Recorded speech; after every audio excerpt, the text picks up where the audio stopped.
अखिल भारतीय आतंकवादी विरोधी मोर्चा के अध्यक्ष मनिंदरजीत सिंह बिट्टा ने पाकिस्तान को लेकर कड़ी प्रतिक्रिया दी है। उन्होंने कहा कि पाकिस्तान ने भारत की पीठ में छुरा मारा है। वर्तमान में पाकिस्तान और हिंदुस्तान के बीच जो हालात बने हुए हैं, उन्हें देखते हुए युवाओं को इजरायल के नागरिकों की तरह तैयार रहना चाहिए।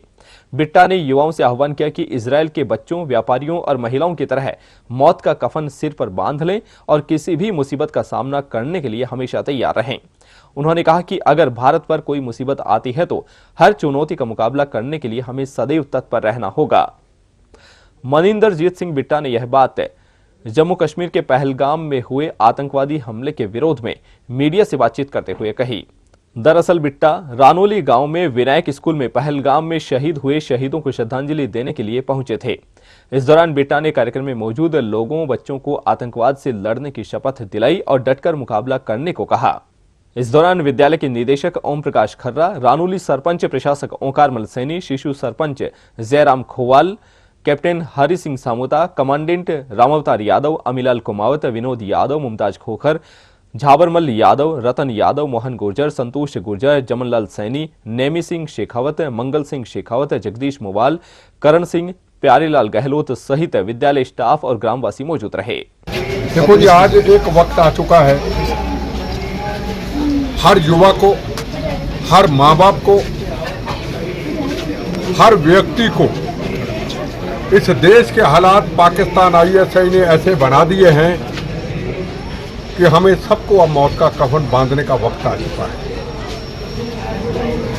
जो पाकिस्तान ने बार बार हरकत की, हमने उसको जवाब दिया, हमने हर चीज बर्दाश्त की।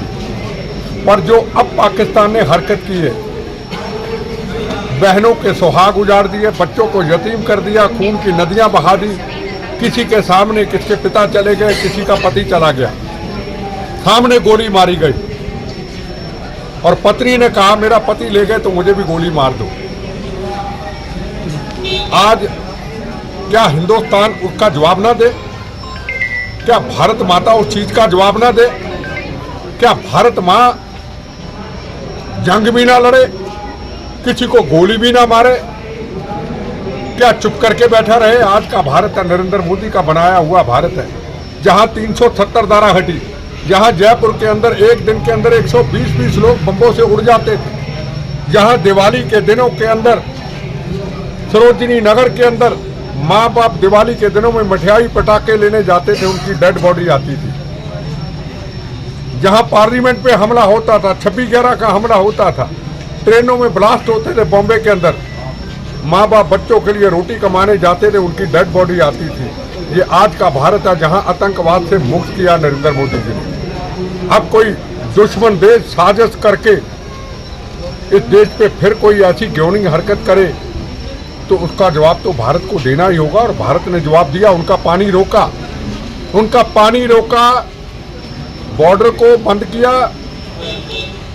और पाकिस्तान अब कहता मैं बहुत बड़े हथियारों का इस्तेमाल करूंगा, मेरे पास तो फौज कमजोर है, हम तो भारत के खिलाफ लड़ ही नहीं सकते।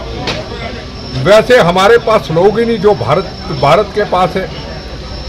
तो भारत हर चीज का मुकाबला करने के लिए तैयार खड़ा रहे। अपने बच्चों को, हमको, नरेंद्र मोदी जी को ये कहना होगा कि हिंदुस्तान के प्रधानमंत्री जी, आप कोई भी सख्त कदम लेंगे पाकिस्तान आईएसआई के खिलाफ, जिसने हमारे हजारों जवानों को कुर्बानी देनी पड़ी। सिक्कर का गांव, ये गांव कोई राजस्थान का ऐसा गांव नहीं है, झुंझुनू गांव, जहां किसी का बहन का सुहाग ना उजड़ा हो। आगे फिर बच्चे फौज में जाने के लिए तैयार खड़े, कभी कई हैं।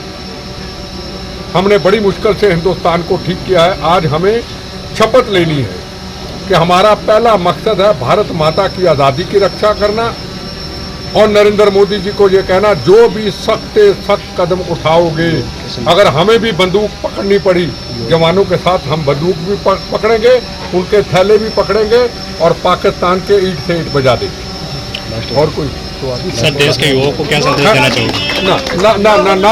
नारा ना मेरा नारा, क्या संदेश देना चाहोगे? देश के युवाओं को क्या संदेश देना चाहोगे? एक ही संदेश, आज मैंने कभी ये बात नहीं बोली मैं युवाओं को कहता था अच्छी शिक्षा लो, सब कुछ। आज मैं युवाओं को कहना चाहता हूं, मौत का कफन बांध लो। एक नरेंद्र मोदी जी ने आतंकवाद से मुक्त भारत कर दिया, देश के सहयोग से, लोगों के सहयोग से राम जन्मभूमि का निर्माण कर दिया, बड़े बड़े फैसले लिए जवानों के लिए। कोई जवान हमारा शहीद ना हो, कोई जवान शहीद होता है तो 1 करोड़ की राशि सेंट्रल गवर्नमेंट देती है, 1 करोड़ स्टेट गवर्नमेंट देता है। जो मोदी जी के आने के बाद हुआ, भगवान कृपा करे सब बहनों के सुहाग बचे रहे। आज का जो मेरा एक ही हाथ जोड़ के बच्चों को निवेदन है, जो पाकिस्तान हिंदुस्तान के हालात इस वक्त बने हैं, हमारी पीठ पे छुरा मारा है, इस वक्त इजराइल की तरह, इजराइल के बच्चों की तरह, इजराइल के व्यापारी की तरह हमें मौत का कफन सबको बांध लेना चाहिए। अगर भारत पे कोई मुसीबत आती है, हर मुसीबत का मुकाबला करने के लिए तैयार करें। और मोदी जी को ये सब कहें सड़कों पे उतर के, मोदी जी जो भी फैसला लोगे आप भारत माता की रक्षा के लिए, हम उसके लिए आपके साथ खड़े हैं। बस।